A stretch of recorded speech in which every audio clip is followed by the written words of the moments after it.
Shalom, shalom, peuple de Dieu. Bonjour. Oh, nous sommes au 3e et dernier jour de notre programme, n'est-ce pas, de notre consécration mensuelle du mois de juillet. Oui, bien aimé. Peut-être hier, ça a été un peu un défi pour beaucoup de gens. Comme je le disais, n'est-ce pas, notre Dieu est le commencement et la fin. Et le milieu peut te faire un genre comme s'il t'a laissé. Mon ami, il t'attend à la gare. Il t'attend au terminus. Voici notre terminus aujourd'hui. Alors, je suis très heureuse de parler des choses de mon Père. Oh, je suis tellement excitée quand il faut commencer à parler des choses de Papa. Je sais pas, j'ai l'impression que les piqûres sont partout sur moi. Oh, Saint-Esprit, tu sais le faire. Alors, bien aimé, ce matin, nous voici au terminus. Nous rendons grâce à Dieu, n'est-ce pas, qui a été avec nous depuis le premier jour, le 1er juillet, mardi, mercredi et aujourd'hui jeudi. Ce n'est pas par notre force, ce n'est pas parce que nous sommes intelligents, forts, musclés, tout ça, non. C'est par la grâce de Dieu, c'est par l'esprit que nous pouvons tout faire. La Bible dit, ce n'est ni par votre force, ni par votre envie, ni par votre humeur, ni par votre énergie, vos connaissances. Oh, likata.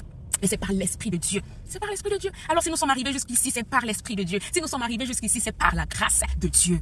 Alors ce matin, bien-aimé, tu vas être ton prophète. Oui, tu vas être ton prophète. Tu vas déclarer des choses dans ta propre vie. Ne cours plus partout pour aller chercher les prophètes. Tu es ton prophète. La vie et la mort sont au pouvoir de ta langue. Mon ami, tu es aussi ton prophète. N'attends pas seulement qu'on dise toi, tu seras quoi, mon ami. Déclare. Tu dois connaître qui tu es en Christ. Et aujourd'hui, nous allons proclamer. Nous allons posséder prophétiquement notre mois de juillet. Oui, bien-aimé. Et pour commencer cette proclamation, nous devons connaître qui nous sommes. Nous allons aller reconnaître notre identité en Christ. Parce que bien-aimé, quand tu ne sais pas qui tu es, chacun va te définir en sa manière. Quand tu ne sais pas qui tu es, tu vas écouter ce qu'on va dire sur toi. Tu vas écouter et ça va t'impacter, ça va influencer ta vie. Parce que toi-même, tu es perdu. Tu sais même pas qui tu es, d'où tu viens, où tu vas, qu'est-ce que tu ne sais pas. Et n'importe qui va venir dire tu es comme ça, tu vas pleurer, tu vas croire, tu vas douter de toi, je sais pas. Tu dois connaître qui tu es. Bien, mais quand tu sais qui tu es en Christ, mon ami, les bras sakata, peu importe ce que les gens vont dire sur toi, peu importe la définition que chacun aura en ce qui te concerne, mon ami, la seule et l'unique définition qui est réelle, c'est celle que Dieu dit de toi. C'est la façon dont Dieu te qualifie, Dieu te définit, Dieu, oh rabaya. Bien, mais tu dois savoir qui tu es. Alors, chope-moi, n'est-ce pas? Moi, tu vas proclamer tu vas proclamer qui tu es et tu vas prendre ta place dans le plan de Dieu. Tu vas proclamer qui tu es et tu vas prendre position dans le plan de Dieu. Mon ami, quand tu sais qui tu es, tu sais où tu mets le pied, tu sais où tu dois être, tu sais où tu ne dois pas être, tu sais où le genre de personne que tu es doit se présenter, tu sais à quel moment tu dois parler, à quel moment tu dois te taire, quelle invitation tu dois accepter, quelle invitation tu dois refuser, avec qui tu dois marcher, avec qui tu dois traîner. Mon ami, quand tu sais qui tu es, c'est toi qui choisis, on ne te choisit pas. C'est toi qui te sélectionne, on ne te sélectionne. Mon ami, quand tu sais qui tu es, c'est toi qui lead. C'est toi qui lead. C'est toi qui brasapa. Est-ce qu'il y a quelqu'un qui sait qui il est ici aujourd'hui? Mon ami, si tu ne sais pas qui tu es, tu le sauras.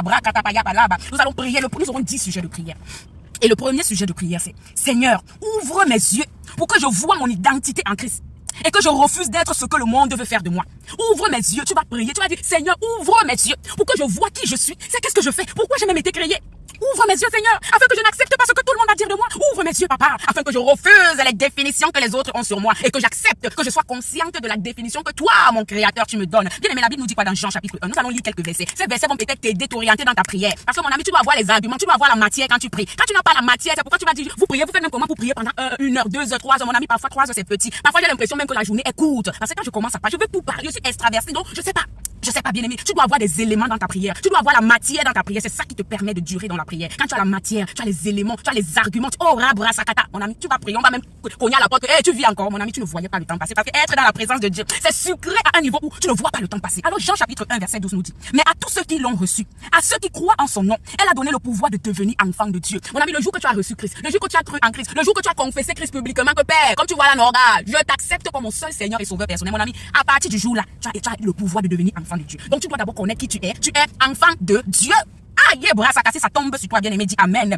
La Bible nous dit dans Romains chapitre 8 verset 16, l'esprit lui-même, quand on parle de l'esprit, on parle de l'esprit de Dieu lui-même qui vit en nous. C'est son esprit qui rend témoignage à notre esprit que nous sommes enfants de Dieu. Mon ami, c'est pas quelqu'un qui va venir te dire tu es enfant de Dieu. C'est pas ton père ou ta mère ou je sais pas tes voisins, tes amis qui vont te dire que tu es enfant de Dieu. C'est l'esprit de Dieu lui-même qui t'atteste. Mon ami, qui te donne, qui te met le cachet, boum, tu es enfant de Dieu. Quand il t'a mis le cachet, mon ami, tu n'as même plus, si les autres veulent dire, oh, tu es folle, oh, tu es, je sais pas, tu es comme ils veulent là, mon ami. Le Père a parlé, c'est la parole de Dieu que nous on écoute. Le reste est là, boum, basta, mon ami. C'est ce que l'esprit dit de nous et qui est important. Alors ce matin, l'esprit te dit que tu es enfant de Dieu. Il le dit à ton esprit. Parce que s'il le dit à ta chair, tu vas douter. Parce que ta chair, c'est faiblesse, ta chair un peu, tu vois. Tu vas dire, mais avec le péché que je fais encore là, avec les luttes que j'ai contre pour les cités le péché, avec ça, il peut pas parler à ta chair est têtue. Ta chair ne va pas comprendre. C'est pourquoi il parle à ton esprit. Parce que c'est ton esprit qui est bien disposé. La Bible nous dit, la chair est faible. Il va te dire à la chair, tu vas dire, oh, c'est qui même? Mais ça veut même dire quoi? Parce que l'esprit, la chair est faible. Elle ne peut pas comprendre les choses de l'esprit. C'est pourquoi il parle à ton esprit. Parce que c'est ton esprit qui est directement connecté à lui.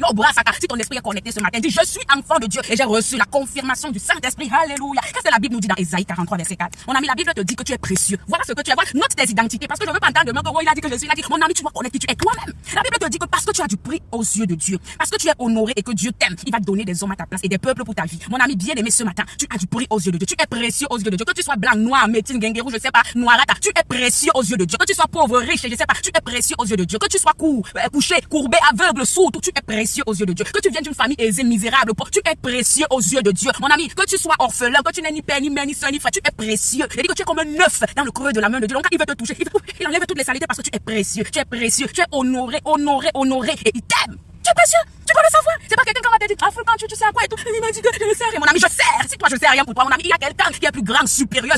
Il y a quelqu'un qui est plus grand, qui est très loin même d'être ton égal. Pour lui, je suis précieux. Il a dit que pour lui, il me prend comme ça, comme un nouveau-né. Je suis précieux. Et tu dois le savoir, bien aimé. La Bible nous dit dans 1 Pierre chapitre 2, tu dois connaître ça. Parce qu'il y a des gens qui n'aiment pas lire la Bible. Quand on dit lire la Bible, c'est là que tout le sommeil que tu avais peut-être accumulé, c'est là que c'est le jour là que le sommeil là te visite. Quand tu as le téléphone, tu n'as pas sommeil, tu dors même avec la main, ça tombe même sur ta face, sur ton nez, ça te fait même mal. Mais la Bible, dès qu'on dit ouvrons, tu es malade. Mon ami, je brise, je tue et je calcine. Oh, tout ce qui t'empêche de manger la parole de Dieu. Parce que c'est cette parole qui est le vrai pain de ton esprit. Ne soyez pas affamés spirituellement, ne soyez pas des affamés spirituels. Mangez la parole, mangez le pain de l'esprit. Nourrissez votre esprit. Alors écoute la parole. 1 Pierre chapitre 2 verset 9 nous dit quoi?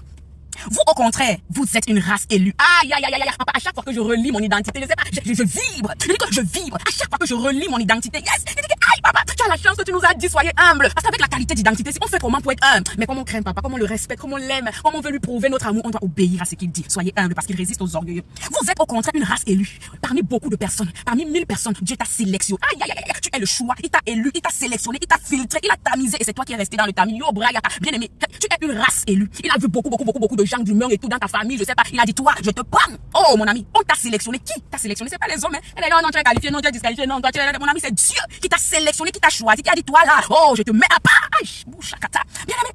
Tu es un sacerdoce royal, tu es sacré dans le royaume de Dieu. Tu es sacré, tu n'es pas des trucs qu'on dépose partout. Tu es comme un bijou, comme l'or, je sais pas s'il y a 28 ou 30 carats. C'est comme ça que tu es, on te met dans une boîte, pas n'importe quelle boîte, et puis on te met dans une vitre. Mon ami, pour te voir seulement, il faut payer des millions. C'est ce que tu es un sacerdoce royal. Tu es une nation sainte. Les gens disent, ah, elle est pécheresse, oh, lui, là, il est impur et tout. Mon ami, Dieu dit que toi, tu es une nation sainte. C'est tout. Le reste est là, c'est pour eux là-bas. Nous sommes saints. Par l'Esprit de Dieu, nous sommes saints parce que c'est ce que la parole dit. Yo, bla, sapaya. Vous êtes un peuple acquis. Dieu est sûr de vous avoir. Donc vous appartenez à Dieu. On ne négocie pas. Tu lui appartiens. Tu es sa propriété privée. Oh, libre, yakata. Tu es la propriété privée de Dieu. Tu es un peuple acquis. Tu es un peuple acquis. Afin que tu annonces les vertus de celui qui t'a appelé des ténèbres à son admirable lumière. Autrefois, tu étais dans les ténèbres. Autrefois, tu étais perdu. Oh, rabrayaka. Mais aujourd'hui, tu n'es plus perdu. Parce que papa, où tu courais là, il est allé, t'as péché là-bas. Il a dit, oh, entre dans la bergerie, tu es mon peuple. Rebrayaka. Dis amen si ça tombe sur toi. Bien aimé, la Bible nous dit dans Apôtre, tu vas connaître ton identité. Parce que les gens, c'est comme si la parole de Dieu les énerve. Tu dois connaître qui tu es. C'est pourquoi tu es stressé, tu es frustré, tu vois quelqu'un. C'est pourquoi tu es jaloux des gens et tout. Parce que tu ne sais pas qui tu es. Tu ne sais même pas ce que tu possèdes. Tu ne sais rien. Aussi longtemps que l'enfant demeure bébé, il ne diffère en rien d'un esclave. Aussi longtemps que l'héritier est enfant, il ne diffère en rien d'un esclave. Il a toujours, les tuteurs, les papas qui disent, les oncles qui disent, alors que ça c'est ton héritage, mais c'est les autres qui gèrent. C'est ça qui t'arrive parce que tu ne sais pas qui tu es en Christ. Tu es bébé spirituel depuis 2000 que tu as cru. Tu es là comme si, je sais pas, tu es même épaté quand on parle de tout ça. Tu es même épaté que, hey, donc la Bible a dit ça. La Bible a dit ça. Et tu dois la lire, bien aimé. Oh, dis amen pendant que tu lis la parole du Tout-Puissant. La Bible nous dit quoi? Apocalypse chapitre 5 verset 10. Il dit, Dieu a fait de nous un royaume et des sacrificateurs, afin que nous régnions sur la terre. Mon ami, avant, oh, va lire dans la Bible, nombre, tout ça, Genèse, nombre et tout. Tu vas voir qu'avant, pour qu'un sacrificateur, il n'avait pas beaucoup de sacrificateurs, c'était un seul qui avait accès, n'est-ce pas, au lieu très saint. Et pour qu'il entre dans le lieu très saint, mon ami, les acrobaties qu'il faisait, il devait pas manger ça, il devait pas porter ça, il devait pas dire ça, il devait pas faire ça, il devait se sanctifier, il devait dire comme ça, mon ami, trop de protocoles. Mais aujourd'hui, par le sang de Christ qui a coulé sur la croix, à 1 heure, tu parles dans le lieu très saint. Papa, je t'aime. À 2 heures, papa, me voici. À 3 heures, papa, j'ai péché, pardonne-moi. À 5 heures, à tout moment, tu as accès, mon ami, tu es un sacrificateur. Dis amen si c'est pour toi, les blochakata. La Bible nous dit, dans 1 Corinthiens 3, 16 à 17. Ne savez-vous, oh, l'apôtre Paul vous rappelle ce que vous êtes censé savoir. Ne savez-vous pas que vous êtes le temple de Dieu? Mon ami, tu es l'adresse de Dieu sur la terre. Quand on dit Dieu ou mon ami, donne ton adresse. Dieu est ici, Dieu est au Canada, tu donnes où tu vis. Dieu est où? Dieu est en Afrique, à Yaoundé, à Sowa. Tu donnes ton adresse, mon ami, tu es Dieu. Tu as son adresse sur la terre. Tu as sa maison. C'est en toi qu'il loge. C'est en toi qu'il vit. C'est en toi les bras. Tu dois savoir tout ça, bien aimé. Vous êtes le temple de Dieu et que l'esprit de Dieu habite en vous, mon ami. Dieu qui est aussi grand, gros, je sais pas, l'âge. Le gars s'est compressé pour venir habiter dans le petit corps où c'est 58 kilos que j'ai, ou c'est 60 kilos, je sais pas. Donc le Dieu aussi large, comment on dit, il est si large qu'on ne peut le, il est si grand qu'on comment un Dieu aussi grand, large, long, profond a pu se compresser pour venir vivre en moi, mon ami. Et vous me dites de ne pas servir Dieu, mon ami. Je suis bango avec Dieu. Mon ami, tu es le temple de Dieu. L'esprit de Dieu vit en toi. L'esprit de Dieu habite en toi. Et Dieu il met en garde les gens. Il dit, si quelqu'un détruit le temple de Dieu que tu es, si quelqu'un fait du mal au temple de Dieu que tu es, si quelqu'un t'insulte, si quelqu'un veut te détruire, si quelqu'un veut t'empoisonner, si quelqu'un veut te faire du mal, si quelqu'un veut s'en prendre à toi, si quelqu'un veut, oh, bien aimé, ajoute, complète la phrase. Dieu le détruira. Dieu le détruira. Dieu le détruira. Parce qu'on ne doit pas détruire le temple de Dieu. Le temple de Dieu, le temple de Dieu est saint. Et c'est ce que tu es. Quand tu ne sais pas, on va dire, regarde, tu as péché, Satan va venir te dire, oh, tu te rappelles du péché de 2019. Oh, mon ami, full carré. Les choses anciennes sont passées. Je suis une nouvelle créature. Oh, j'ai été crucifié avec Christ. Et si je vis désormais, ce n'est plus moi. Moi, je suis monté depuis. Avec tous ces péchés, je suis enterré. C'est Christ désormais qui vit en moi. Et parce que Christ vit en moi, il est venu parce que lui, en lui habite corporellement toute la plénitude de la divinité. Mon ami, il a pris toute cette plénitude pour venir vivre en moi. Ça, la Karine du passé là est morte. C'est maintenant la nouvelle créature de Dieu. Et c'est lui qui a le contrôle de ma vie. Dis amen, bien aimé. Tu es le temple de Dieu. Tu es le temple de Dieu. Et dans le temple de Dieu, on ne doit pas laisser passer n'importe quoi. N'importe quoi ne doit pas entrer dans la maison de Dieu. Tu dois la nettoyer, la balayer, la garder pure et tout. Parce que le beau c'est là. Le beau c'est là. On ne doit pas te toucher n'importe comment. On ne doit pas te retrouver n'importe où. Quand tu sais qui tu es, mon ami, tu vas ranger ta vie. C'est pas quelqu'un qui va dire, hein. Toi seul, tu vas dire, hey, tu seras conscient que partout où tu es, le Père est là. Et tu vas ranger ta vie seul. Voici autre chose que tu dois savoir. Bien aimé, bientôt on va clôturer. Romains chapitre 8, verset 33. Mon ami, est-ce que tu sais que tu es un élu de Dieu? Il dit, qui accusera les élus de Dieu? Tu vas même d'abord faire comment pour arriver devant mon Père pour m'accuser? Tu sais pas? Qui accusera les élus de Dieu? C'est Dieu qui t'a élu. Il t'a élu. Il n'a pas eu besoin que beaucoup de gens te votent, que tu aies beaucoup de voix pour être élu. Mon ami, sa seule voix à compter, son seul vote à compter, tu es élu. Un point, c'est tout. Bien aimé. Matthieu 5, verset 13 à 14 dit, tu es le sel de la terre. Tu es la lumière du monde. Oh, Rabra, il y a une nourriture sans sel à un goût. Un endroit sans lumière à quoi? Éclatant. C'est ce que tu es. Tu brilles partout. Tu es la lumière, bien aimé. Bien aimé, voyons ce que Dieu dit dans Zacharie 2, verset 8. Il dit, tu es la prunelle de l'œil de Dieu. Donc si quelqu'un essaye de toucher à l'enfant de Dieu, c'est comme s'il avait touché à la prunelle. Je vais enlever mes lunettes. Regardez, quand on parle de prunelle, la prunelle, regardez le truc qui est rond là, qui est au milieu de l'œil là, rond là, dedans là. Moi, je connais pas trop. C'est si vous connaissez, gloire à Dieu. Le truc qui est rond là, dans l'œil là. La Bible dit, c'est ce que tu es pour Dieu. Regardez, si j'essaye d'avancer mon doigt, c'est comme s'il y a les militaires qui gardent la prunelle de l'œil de Dieu. Il dit, essaye, tu vas voir comment les gars t'empêchent. Tu vas faire comment pour toucher à la prunelle? C'est ce que tu es. Regardez seulement le corps humain, juste l'œil te fait comprendre, n'est-ce pas? Les anges qui te gardent quand tu marches. Regarde, quand tu essaies de toucher la prunelle, l'œil se défend, les paupières t'empêchent, les cils t'empêchent, parce que mon ami là-bas, on ne touche pas. Papa a dit pas touche. C'est délicat, c'est précieux. Ne touchez pas à ça, parce que si tu touches à ça, tu t'attaques à moi. Ne touche pas, c'est ce que tu es. Tu as peur, le sorcier a dit qu'il va te tuer. Le sorcier va me tuer. Regardez-moi, genre de peu de fois là. Le sorcier va me tuer. Toi-même, tu peux toucher la prunelle de ton œil. C'est facile. Il faut que quelqu'un arrête en bas, quelqu'un arrête en haut. Même quand on va arrêter, l'œil va se défendre. Parce que la prunelle, on ne touche pas n'importe comment. Et c'est ce que tu es. Tu es le fils de Dieu. Tu es ton ouin. Ne touchez pas à mes ouins. Ne faites pas du mal à mes prophètes. C'est ce que tu es. Tu es un Dieu. 182 verset 6. Ne savez-vous pas que vous êtes des dieux? Je vous l'ai dit. Vous êtes des dieux. Des fils du Dieu très haut. Vous êtes des dieux. Sur la terre. Quand tu connais donc tout ça, tu as envie de gonfler un peu que, vous savez pas qui je suis. Mais après, papa te dit, ma fille, doucement. Il dit, ok, papa, j'ai compris. Oui, c'est pas ça, papa a parlé. Sinon, l'humilité n'allait pas être dans le monde des enfants de Dieu. Parce qu'avec tout ce que papa nous a donné, on fait comment? Les gens pensent que je sais pas, il faut voir le matériel, les voitures, les maisons et tout pour comprendre que tu as reçu quelque chose de Dieu. Mon ami, il y a des choses que tu as reçues et dont tu n'es même pas conscient. Et donc, ceux qui ont tout ce matériel cherchent, mais n'ont jamais l'occasion de l'avoir. Vous voyez seulement les maisons, les voyages, les jets privés, tout ça, mon ami, c'est des minimes. C'est que toi, tu es ton identité. Aucun riche ne peut acheter ça. Aucun dollar, aucun franc CFA, aucun euro ne peut acheter ton identité. Tu es plus riche que tout ce monde-là. Mais quand tu aimes voir, bon, papa peut aussi te faire cette grâce de pouvoir voir concrètement que quand on voit ta vie, la voiture, les maisons et tout, on confirme. Mais il te dit, bon, voilà le bonus, mais ce que tu es déjà est plus que ça. Alors ce matin, bien aimé, tu vas dire à Dieu, Seigneur, ouvre mes yeux pour que je vois mon identité en Christ et que je refuse ce que le monde veut faire de moi. Les brosses kapayakata, papa, nous élevons nos voix ce matin pour te rendre grâce pour cette occasion, pour ce privilège que tu nous donnes de passer dans ta présence. Papa, tu nous as parlé dans ta parole. Tu as détaillé notre identité en Christ. Je prie ce matin, papa, que celui qui n'était pas encore conscient de son identité en Christ, celui qui était héritier mais esclave parce qu'il demeure un enfant, que tu lui ouvres les yeux, que tu ouvres son cœur, que tu ouvres son esprit afin qu'il comprenne, qu'il soit conscient, qu'il ait la conviction de qui il est en Christ. Parce que bien aimé, quand tu sais qui tu es, mon ami, tu sais comment te tenir. Tu ne seras plus ébranlé face à l'adversité. Tu ne vas plus tomber parce que tel a dit si sur toi. Tu ne vas plus être excité parce que l'autre pense si de toi. Quand tu sais qui tu es, mon Dieu, c'est un grand privilège. Alors ma prière ce matin est que quiconque est connecté à cette prière et qui ne savait pas qui il était puisse recevoir les bras, puisse comprendre et puisse accepter son identité en Christ et que cette identité change complètement sa conception de qui il est dans le nom puissant de Jésus. Papa, ferme ses oreilles, mets les cailloux dans ses oreilles face à ce que les autres vont dire sur lui. Mets les cailloux dans ses oreilles afin qu'il ne comprenne même pas, qu'il n'entende même pas et qu'il n'accepte pas, n'est-ce pas, ce que les autres diront sur lui parce que c'est ce que toi tu penses de lui qui est important. Dans le nom puissant de Jésus-Christ, nous avons ainsi prié. Amen. Bien aimé, tu vas encore prier. Tu vas détruire toute parole de rejet, d'humiliation ou d'infériorité prononcée sur ta vie et tu vas t'aligner avec ce que Dieu dit de toi. Mon ami, détruis toute parole. Les gens ont dit des choses sur toi. La vie et la mort sont au pouvoir de la langue. Quand quelqu'un a sorti la parole, ça aura un effet. Peut-on t'appeler stérile, peut-on t'appeler célibataire, peut-on t'appeler malade, peut-on t'appeler têtu, peut-on t'appeler sorcier, peut-on t'a dit tu ne vas jamais évoluer. Les gens ont dit tu ne vas jamais réussir. Les gens ont déclaré, ils ont parlé et la langue, la bouche, la parole, quand elle sort, elle ne retourne pas sans avoir accompli son effet. Peut-être quelqu'un a relâché cette parole dans ta vie d'humiliation, de rejet.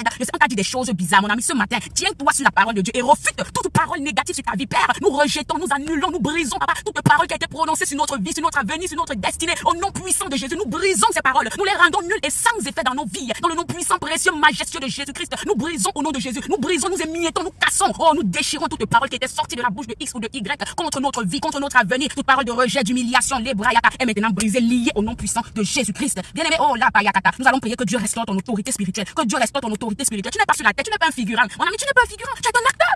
Tu es un acteur, mais tu vis comme un figurant. Tu es inutile même parfois. Tu es là, tu ne sais même pas pourquoi tu existes, mon Dieu. Je prie que le Dieu qui t'a créé restaure ton autorité spirituelle. Toi qui dormais, toi qui as abandonné Dieu, toi qui as laissé Dieu parce que tu as été frustré à gauche, frustré à droite, tu n'as pas reçu un exaucement à ta prière. Je brise maintenant tout ce qui a pu te détourner de la voie de Dieu et je restaure ton autorité spirituelle. Rebraskapaya, parce que tu es un Dieu sur la terre. Tu es l'ambassadeur de Dieu sur la terre. Tu es l'adresse de Dieu sur la terre. Tu es la maison de Dieu sur la terre. Tu es le représentant de Dieu sur la terre et tu dois avoir ton autorité au nom puissant de Jésus-Christ. Parce que la Bible dit dans Éphésiens 2 verset 10, car vous êtes son ouvrage. Nous sommes son ouvrage ayant été créé en Jésus-Christ pour de bonnes œuvres. Je déclare maintenant que tu vas poser des actions concrètes qui vont glorifier ton Dieu. Parce que tu n'as pas été créé au hasard. Tu as été créé pour impacter des vies. Tu as été créé pour communiquer quelque chose. Tu ne dois pas mourir plein. Tu dois mourir vide. Tu vas mourir après avoir vidé le dépôt que Dieu a mis en toi dans le nom puissant de Jésus-Christ. Bien aimé, nous allons prier pour annuler tout héritage spirituel négatif et te connecter à ta lignée prophétique en Christ. Oh, Rabrayakata. Tu vas annuler maintenant tout héritage spirituel. Oh, les pères, tes pères, ta famille. Dans ma famille, on avait dit que les gens ne seront pas ça. Dans ma famille, on avait dit qu'on ne va jamais se marier. Dans ma famille, les gens parlent. Mais quand le père a parlé, c'est pour lui qu'on considère. Il dit une chose et la chose arrive. Oh, Rakataya. Mon ami, ce matin, nous allons annuler tout héritage spirituel des familles. Dans ta famille, on a dit vous, on a dit ça, on a dit là-bas. On annule maintenant tout héritage spirituel et on te connecte à l'héritage de Christ et à l'héritage de Dieu. Parce que la Bible déclare que vous êtes des héritiers de Dieu. Vous êtes des co-héritiers avec Jésus-Christ. Tu as été adopté par Dieu.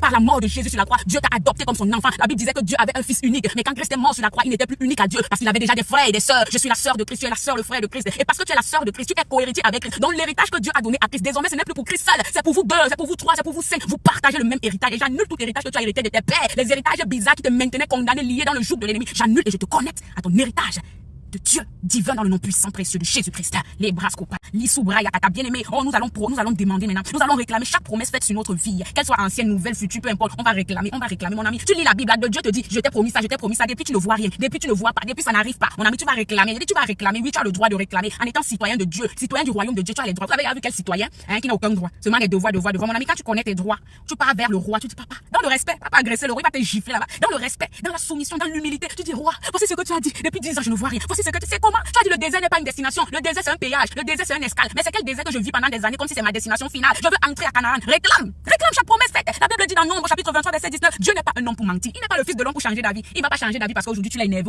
Il est le même hier, aujourd'hui, éternellement. Toi, tu vas énerver Dieu. Toi, qui tu peux changer Dieu pour que Dieu change. Mon ami, hey, Brayaka. Il est le même. Ce qu'il t'a promis, il doit le faire. Il va le faire. Il veille sur sa parole pour l'accomplir dans ta vie. Mais tu dois réclamer. Quand tu marches selon sa parole, tu fais sa volonté et tu constates qu'il y a un endroit où toi tu as fait ta part, mais c'est comme si Dieu, pour lui, un peu, genre, mon ami, va réclamer.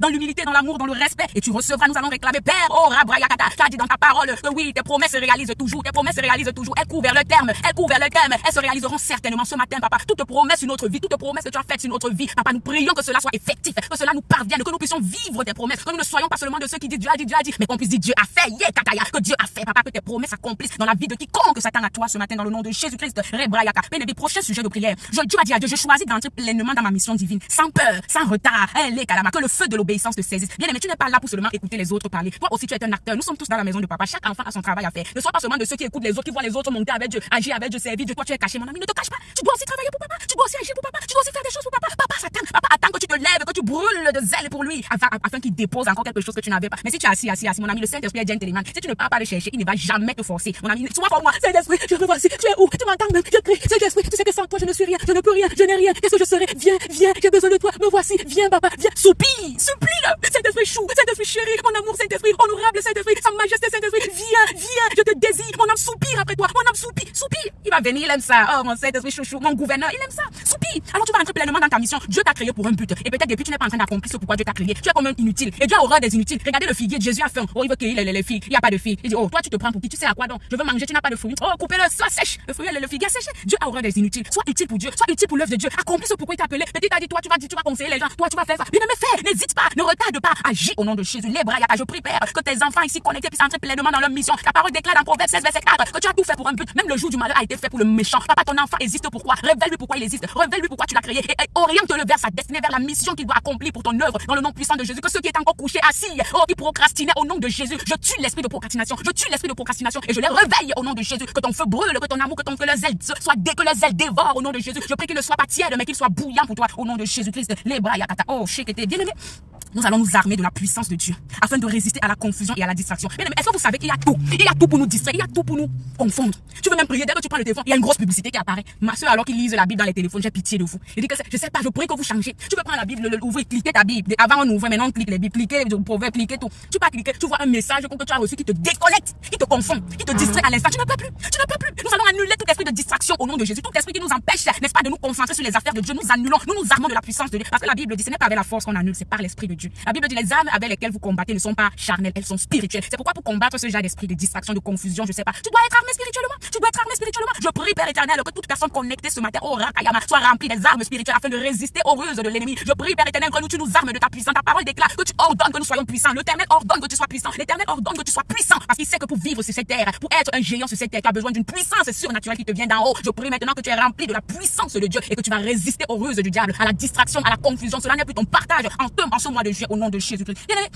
Déclare que ton mois va porter du fruit. Déclare que ta vie va porter du fruit. Ta vie va donner le goût aux gens. Quand les gens vont voir ta vie, ils auront le goût de servir Dieu. Déclare que ta vie porte du fruit, mon ami. Si un arbre qui n'a pas de fruit, elle l'a planté, mon ami. La Bible dit tout arbre qui ne porte pas de fruit, coupez-le-moi. Jetez ça. Je fais quoi avec les inutiles? Déclare que ta vie porte du fruit au nom de Jésus. Père, nous prions que tu nous donnes de porter du fruit, pas n'importe quel fruit, des fruits dignes de la repentance. Papa, nous voulons que nos vies soient fructueuses. Fructifie nos vies, glorifie-toi dans nos vies. Nous voulons que les gens voient la gloire de Dieu sur nous. Que quand on nous regarde, on voit ta gloire, on voit comment on est éclatant, resplendissant, flamboyant. Oh, rakata, parce qu'on porte la gloire de Dieu. Je déclare maintenant que nos vies sont fructueuses. Notre moi est fructueux au nom puissant, précieux de Jésus-Christ. Les bras yakata, l'issoubra yakata. Oh, l'avant-dernier sujet de prière. Je loue Dieu pour l'honneur d'être choisi, appelé, mis à part. Bien aimé, c'est un honneur d'être choisi. C'est un honneur d'être enfant de Dieu. C'est pas qui te force. Ne pense pas que tu fais trop du bien à Dieu quand tu es son enfant. C'est un honneur. C'est un privilège d'être enfant de Dieu. Alors tu vas dire à Dieu, Lokaya, je te loue pour cet honneur que tu m'as donné. La Bible dit dans Jean 15, verset 16, ce n'est pas vous qui m'avez choisi. C'est moi qui vous ai choisi. C'est moi qui vous ai établi. Afin que vous alliez, que vous portiez du fruit. Pas n'importe quel fruit. L'oubra yakata. Bénis Dieu, papa, je te bénis parce que oui, j'ai été choisi, j'ai été mis à part. Quand je regarde les jeunes filles de mon âge, ce qu'elles font dans les réseaux sociaux, ce qu'elles font dans le monde, je dis merci Seigneur de m'avoir choisi. Merci de m'avoir mis à part. Je suis honoré, je suis privilégié. Je peux sauter, crier que merci Seigneur, merci de m'avoir choisi, d'avoir déposé ta main sur ma vie et de m'avoir mis à part. Je suis heureuse, papa, de t'appartenir. Oh, rakata, bisous, papa, je t'aime. Et je suis heureuse. Bien aimé, dis merci à Dieu parce que même pour être élu là, c'est une grâce. Dis merci à Dieu si tu es élu ce matin. Libra yakata, lekotama. Maintenant, nous allons dire merci à Dieu.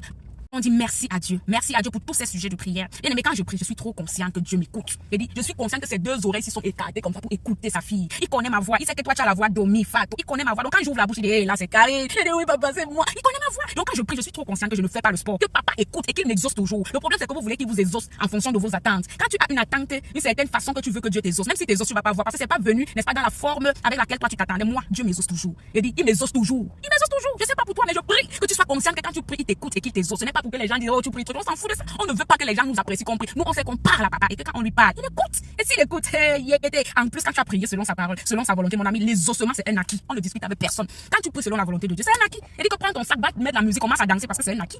La Bible nous dit, c'est pourquoi je vous dis, dans Marc chapitre 11, verset 24, tout ce que vous demanderez en priant, croyez que vous l'avez reçu et vous le verrez s'accomplir. Et c'est la Bible nous dit, Matthieu 21, verset 22, tout ce que vous demanderez avec foi par la prière, vous le recevrez. C'est moi qui ai dit, c'est papa. Sa parole, c'est oui et amen. 1 Jean chapitre 5, verset 14 à 15 nous dit quoi? Nous avons auprès de lui cette assurance. Nous avons auprès de lui cette assurance que si nous demandons quelque chose selon sa volonté, il nous écoute. On a mis tout ce qu'on a demandé, on a parlé des versets bibliques. Qu'est-ce qui n'est pas dans sa volonté? Donc toi qui as déclaré ce matin, saute déjà de joie parce que c'est un acquis. C'est un acquis. C'est un acquis. Oh, je déclare que nos prières soient scellées dans le sang de Jésus-Christ, que nos prières parviennent à Dieu comme un parfum de bonne odeur et que l'exaucement tombe sur quelqu'un au nom de Jésus. Quand ce mois, quelqu'un voit, oh, comment sa prière a abouti. Quand ce mois, quelqu'un voit comment sa prière a été exaucée parce qu'il a prié avec foi et selon la volonté de Dieu. Je prie qu'en ce mois, Père éternel, ton mois soit fructueux, que le bonheur et la grâce t'accompagnent tous les jours de ta vie, que tu habites dans la maison de l'Éternel, que tu demeures dans sa présence, qu'il t'enlève vers les mauvais endroits, qu'il détourne ton pied vers les mauvais chemins, qu'il te connecte à de bonnes personnes, qu'il te fasse grâce afin que tu trouves faveur devant quiconque posera son regard sur toi. Je prie que ton mois soit béni, tes finances, ton entreprise, tes affaires, ton travail, tes études, ton commerce, tout ce que tu fais est béni dans le nom de Jésus. En ce mois, ton départ et ton arrivée seront bénis au nom de Jésus. Ta corbeille et ta huche seront bénis. Tu seras béni quand tu sors, tu seras béni quand tu rentres. Les bras,